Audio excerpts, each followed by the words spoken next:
I'd like to spend a minute just to explain why my instruments are so Fender-like. Okay. When I started in New York in '79, if you got the book from the union, which is the New York Musicians Union, they have all the musicians listed by the instrument they play. So you'll have a trumpet section, you'll have a trombone section, you'll have a drum section. The bass section had two categories. It had upright bass and it had Fender bass. Fender bass was electric bass in those days.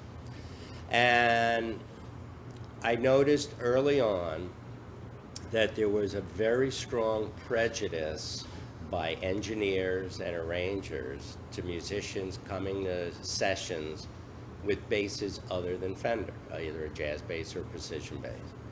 And the reason for that is most of the session work was what was called jingle work. They were radio commercials, TV commercials. They were 40-minute studio bookings.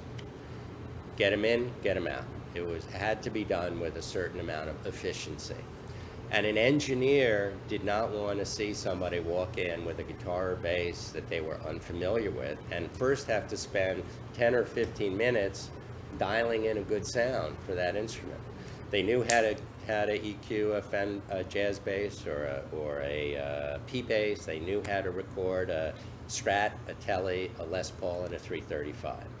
And with few exceptions, if you went to sessions with anything other than that, you probably weren't going to get called back. So I realized that